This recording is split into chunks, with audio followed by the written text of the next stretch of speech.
Now let us solve this problem related to the case of oblique impact. It's given that the velocity of ball A after its oblique impact on a ball B has the same magnitude and direction as velocity of ball B before impact. What we have to show is that the ratio of the masses of the two balls is equal to the coefficient of restitution. That means if I take, or let us take M1 to be the mass of this first sphere and M2 to be the mass of the second sphere, then I need to show that M1 by M2 is equal to E, the coefficient of restitution. So now here let us take these two balls of masses M1 and M2.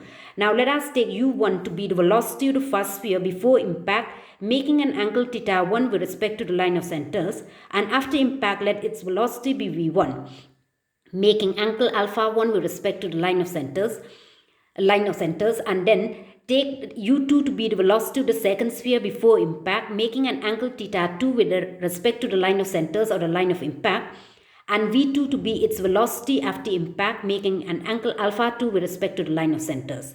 The component velocity along the line of centers for the first sphere before impact, it will be u1 cos theta 1, and perpendicular to the line of centers it will be u1 sin theta 1. After impact it will become v1 cos alpha 1 as a component velocity along the line of centers or line of impact, and perpendicular to the line of centers the component velocity of this will be v1 sin alpha 1. Similarly for the second sphere, u2 cos theta 2 will be the velocity of the second sphere before impact, that is along the line of impact, and perpendicular to the line of impact, what is the component velocity? It will be u2 sin theta 2. This one will be before impact. But after impact, the component velocity of v2 along the line of impact will be v2 cos alpha 2, and perpendicular to this line of impact it will be v2 sin alpha 2. Now we need to use this condition here, that the velocity of ball A, that means this is ball A and this is ball B. The velocity of this ball A after the impact will be the same in magnitude and direction as velocity of ball B before impact. Now what is the velocity of ball B before impact? It is u2, and the direction it makes with the line of centers is theta 2. So now according to the question, velocity of ball A after its oblique impact on a ball B has the same magnitude and direction as the velocity of B before impact. So what do you mean by this? After impact, the velocity of ball A will be v1, but now according to this question, v1 should be the same as u2. According to the question, v1 is equal to u2, name it as equation 1, and have the same direction. The direction in this case, that means alpha 1 should be same as theta 2. Alpha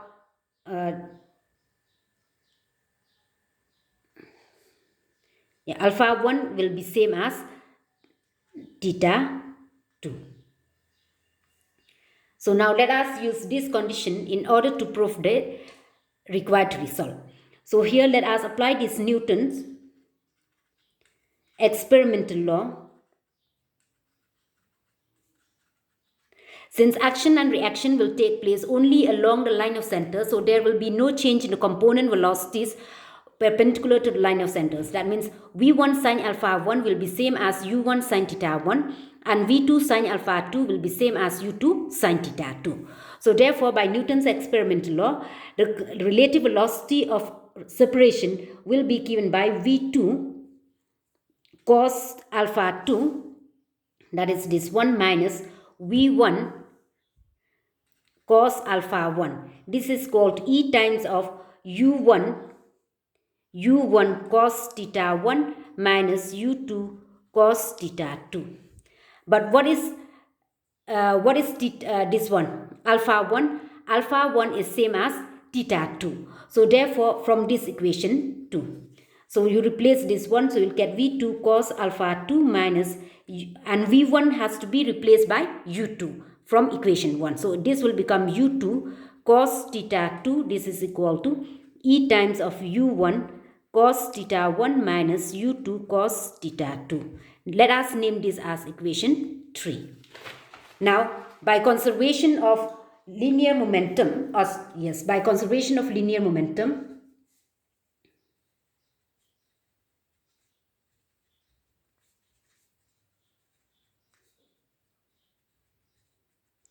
we have m1 v1 cos alpha 1 plus m2 v2 cos alpha 2. This is equal to the total momentum before impact for the two sphere. It is m1 u1 cos theta 1 plus m2 u2 cos theta 2.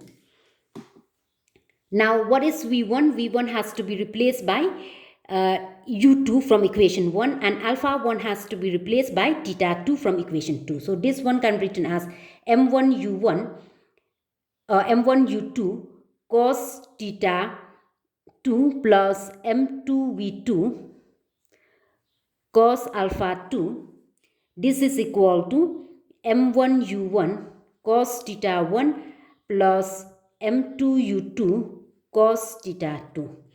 So now let us see, transfer this multiple of m1 to one side and multiple of m2 to this side. So we can transfer this one to the right hand side and this m1 u1 cos theta 2 1 to the left hand side. So it will become cos theta 2 minus m1 u1 cos theta 1 is equal to m2 u2 cos theta 2 minus this one m2 v2 cos alpha 2. So this one can be written as m1, take out m1, let us take out m1 okay, I'll take this one m1 into u2 cos theta 2 minus u1 cos theta 1. This is equal to m2 into u2 cos theta 2 minus v2 cos alpha 2. So I just want to write first this one u1 cos theta 1 first. So minus sign will come out. So it will be m1 into u1 cos theta 1 minus u2 cos theta 2 is equal to minus. Now here also take out minus sign. So it will be m2 into, now you write first this one v2 cos alpha 2 minus u2 cos theta 2. Minus sign can be cancelled. So this will give you m1 into u1 cos theta 1 minus u2 cos theta 2 is equal to m2 into v2 cos alpha 2 minus u2 cos theta 2. Let us name this one as equation 4. Now what is equation 3? Equation 3 is this one v2 cos alpha 2 minus u2 cos theta 2 is e times of this one. So now you divide this equation 4 by 3. 4 on dividing by 3 will implies what? It will be m1. Okay, before that, let me rewrite this equation 4 as m1 or m2. Let me write first this term on the right hand side, m2 into v2 cos alpha 2 minus u2 cos theta 2. This is equal to m1 into u1 cos theta 1 minus u2 cos theta 2. So make this as equation 4. Now equation 4 divided by 3 will implies what? m2 v2 cos alpha 2 minus u2 cos theta 2 divided by the right hand side of 3, it will be v2 cos alpha 2 minus u2 cos theta 2. This is equal to m1 of the left hand side is 1 u1 cos theta 1 minus u2 cos theta 2 divided by the left hand side of 3, that is this one. It is e times of u1 cos theta 1 minus u2 cos theta 2. So you can see from here that this term and this can be cancelled. This and this also can be cancelled. So you'll get m2 is equal to m1 by e. Cross multiply this e to this side, then you'll get e times is equal to m1, and this one you transfer to this side m2, which means that the ratio m1 is to m2 is exactly equal to the coefficient of restitution of the two balls. Hope it is clear regarding this problem.